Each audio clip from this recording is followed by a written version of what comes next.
Good evening, everyone. Boa tarde a todos.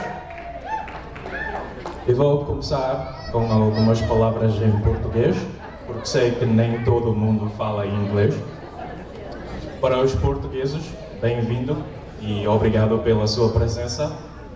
Espero que vocês tenham um tempo maravilhoso e divertirem-se muito nesta grande ocasião. E não vos esquecem de beber à vontade, que hoje eu é que pago.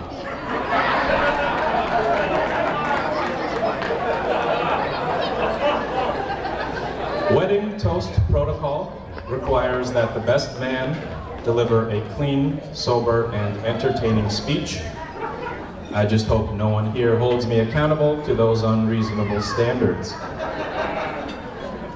On behalf of the bride and groom, I'd like to thank you all for being here on this very special day, particularly both sets of parents for making this all possible.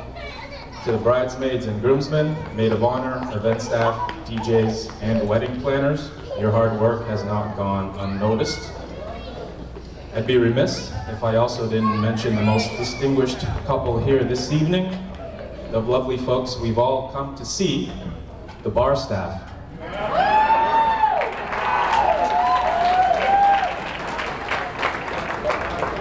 Many of the guests here actually knew that I'd be speaking and still decided to come.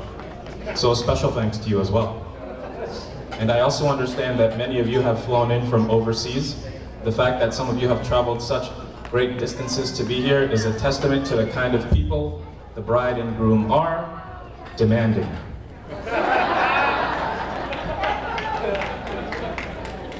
First and foremost, Jessica, you look absolutely stunning.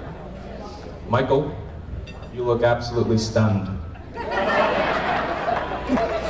Believe me, we're all surprised she showed up too.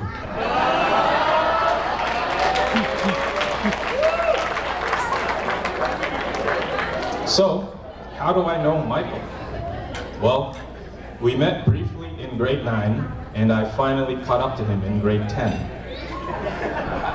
His nickname of Speedy Rodriguez was a cruel understatement. I'm pretty sure he went through a pair of shoes a week. You knew Michael was late for class when you smelled burnt rubber in the halls. But luckily, his track and field exploits weren't all for naught. His extensive trophy collection far outdid my 7th place ribbon collection.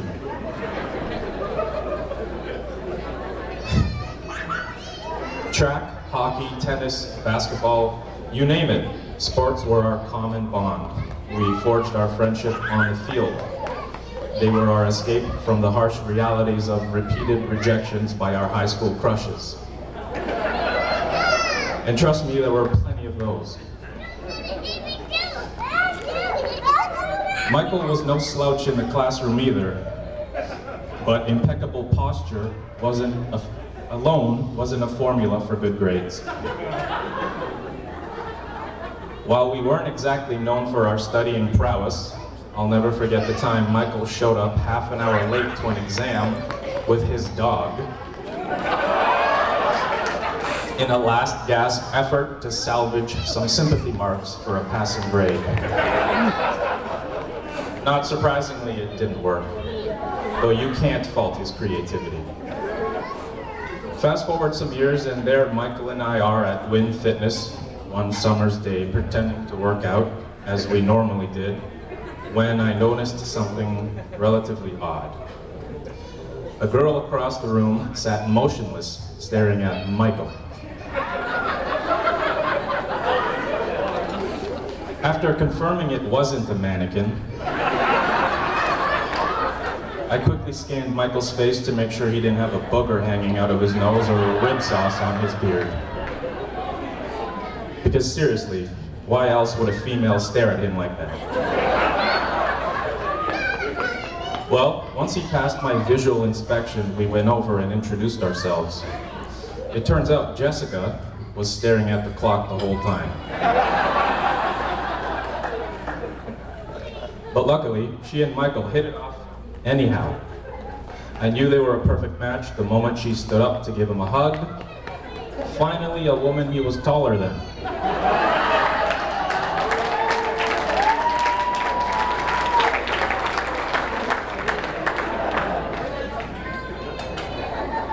Intelligent, social, independent, charismatic, and family-oriented, Jessica is the archetypal modern Portuguese woman. She embodies, that wasn't supposed to be funny. She embodies all the values befitting a good wife, though I understand her cult vib leaves a lot to be desired.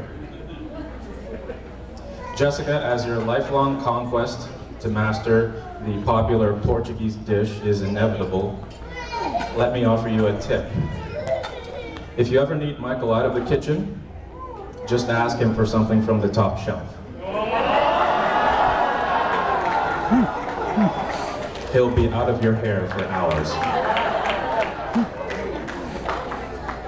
Mike, I wish I was able to give you advice on how to have a long, successful, and happy marriage, but I'm usually the one asking you for relationship advice. One thing that I can offer, though, is a quote. Eleanor Roosevelt once said that a woman is like a tea bag. You'll never know how strong she is until she gets into hot water. So my advice for you, Mike, buy a good water heater. You'll thank me later. In closing, it's been a real honor and a privilege to stand here and represent my longtime friend as his best man. But there's an inherent flaw with that designation, isn't there? A misconception, if you will. The best man? I'm certainly not the best man. A good man, perhaps, but even that could be argued. I mean, if I'm the best man, why is Jessica marrying Mike?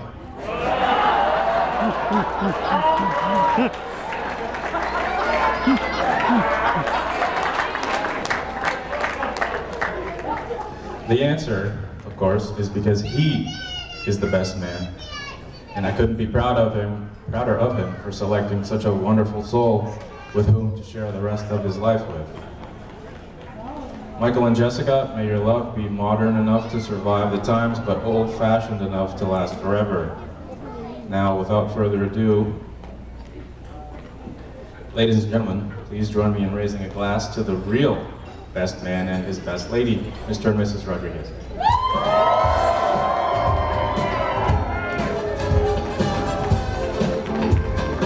Once again, ladies and gentlemen, a big round of applause for our best man and maid of honor.